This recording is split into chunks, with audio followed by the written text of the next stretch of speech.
Assalamualaikum warahmatullahi wabarakatuh. Perkenalkan, nama saya Ulfa Zahratul Hidat, NIM 126 dari kelas 3C. Di video kali ini, kita akan belajar bersama mengenai apa itu anxiety disorder, yang dimana anxiety termasuk ke dalam psikologi abnormal. Oke, langsung saja kita simak pemaparan berikut ini. Apa itu anxiety disorder? Anxiety disorder atau gangguan kecemasan adalah gangguan mental yang membuat pengidapnya selalu merasa cemas, khawatir, atau takut, sehingga kesulitan menjalani aktivitas sehari-hari. Bahkan, rasa khawatir dan takut berlangsung terus-menerus dan sangat hebat, sehingga tidak bisa dikendalikan. Berikut ada gejala-gejala anxiety disorder. Yang pertama yaitu mengalami kecemasan intens selama berhari-hari, minggu, atau bahkan bulan. Kesulitan berkonsentrasi atau pikiran kosong. Kesulitan mengendalikan perasaan khawatir, cemas, atau takut. Mengalami gangguan tidur termasuk kesulitan atau selalu merasa kurang tidur. Merasa gelisah terus-terusan tanpa alasan yang jelas, jantung berdebar, dan mengalami masalah pencernaan. Kemudian ada penyebab anxiety disorder. Yang pertama itu faktor genetik atau keturunan. Yang kedua faktor biologis. Yang ketiga faktor lingkungan. Yang keempat stres. Yang kelima pengalaman traumatis. Dan yang keenam kondisi medis dan masalah kesehatan tertentu.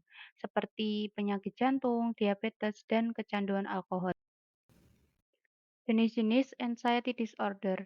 Yang pertama ada generalized anxiety disorder atau gangguan kecemasan yang ada pada umum atau menyeluruh. Ditandai dengan perasaan cemas atau khawatir terhadap berbagai hal yang tidak spesifik, mulai dari kecemasan terhadap kondisi kesehatan, pekerjaan, sampai reaksi berlebihan untuk hal-hal yang sederhana. Kemudian ada fobia. Fobia ini ditandai dengan ketakutan yang hebat terhadap hal-hal yang tidak membahayakan diri atau seharusnya tidak menimbulkan rasa takut. Seperti misalnya takut berada di ruang gelap, takut melihat pola berlubang, takut terhadap makanan tertentu, dan takut terhadap warna tertentu. Selanjutnya ada gangguan kecemasan sosial. Umumnya, mereka yang mengalami gangguan kecemasan sosial akan mengalami kecemasan atau ketakutan yang hebat pada situasi sosial, yaitu mereka merasa akan dinilai oleh orang lain. Kemudian ada post-traumatic stress disorder atau PTSD, atau gangguan kecemasan pasca trauma yang kerap muncul pada seseorang yang mengalami kejadian traumatis. Misalnya, pernah menjadi korban perampokan, pernah cedera parah, atau berada di tengah situasi yang mengancam nyawa, seperti berada di medan perang. Lalu ada gangguan panik atau panic disorder. Serangan panik pada pengidap panik disorder bisa muncul secara tiba-tiba dan berulang kali tanpa adanya alasan yang jelas. Seseorang yang mengalami kondisi ini umumnya juga menunjukkan gejala-gejala fisik seperti keluar keringat berlebih, nyeri dada, sakit kepala, napas memburuk, dan detak jantung yang tidak teratur. Kemudian yang terakhir ada obsessive compulsive disorder atau OCD.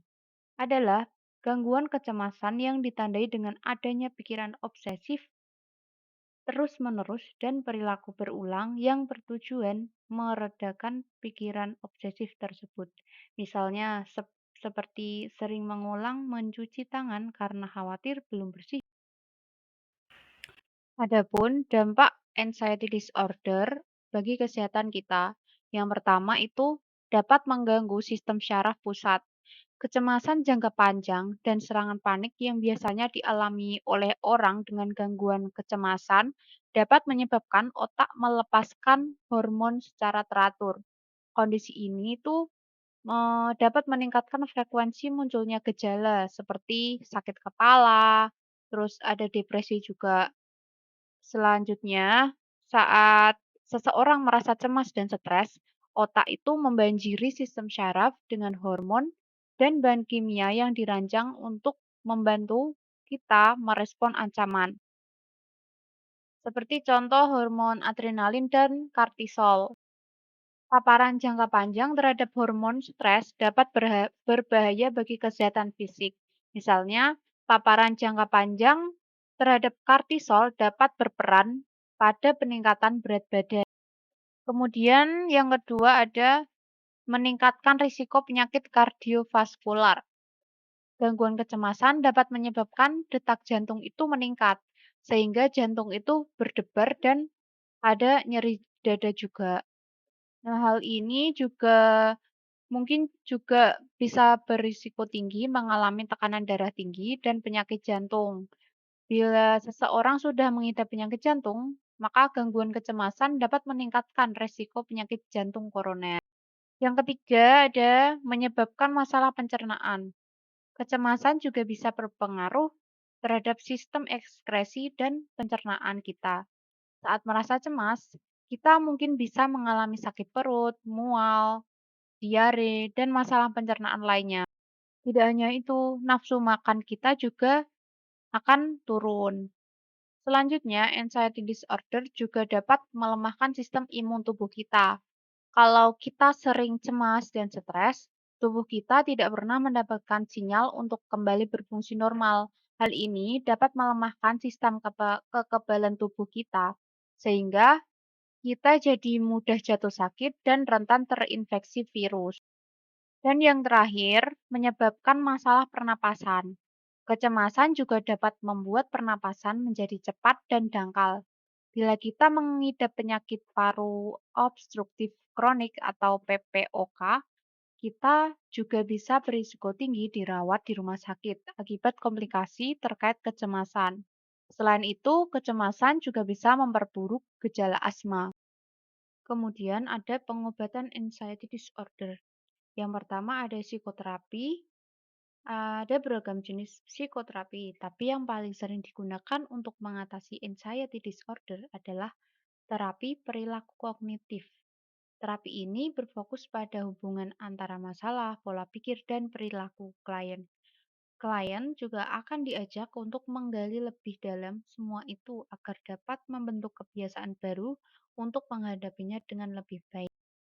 Kemudian yang kedua ada pemberian obat-obatan. Beberapa jenis obat yang digunakan untuk meringankan gejala kecemasan seperti antidepresan, yaitu paroxetin, citalopram, dan sertralin. Dan juga ada anti kecemasan seperti benzodiazepin, alprazolam, dan lorazepam. Kemudian ada hubungan anxiety dengan unsur-unsur yang ada di atas tadi. Anxiety atau kecemasan kerap sekali melanda manusia terutama pada generasi muda saat ini.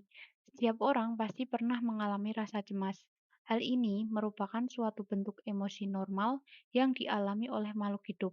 Seperti halnya saat akan wawancara dengan HRD, menghadapi ujian, maupun ketika kita membuat keputusan penting. Efek dari kecemasan yang berlangsung secara terus-menerus tentunya tidaklah baik. Pastinya kita akan merasa kesulitan dalam berinteraksi dengan orang lain, menjalani aktivitas, dan lain-lain. Tidak hanya di lingkungan masyarakat saja, dampak kecemasan sendiri terhadap diri kita pun juga besar, seperti dapat menyebabkan lemahnya kinerja organ-organ kita seperti organ jantung, paru-paru, dan lambung. Tidak hanya itu saja, kecemasan juga dapat mengganggu sistem pencernaan, pernapasan, dan lain-lain. Jadi di sini digunakan teori psikologi klinis yaitu teori kognitif. Teori kognitif digunakan untuk memahami bagaimana individu memproses informasi yang berkaitan dengan masalah psikologis.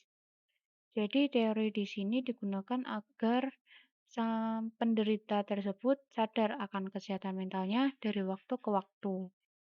Selain itu, juga bisa dilakukan pemberian obat antidepresan dan anti kecemasan.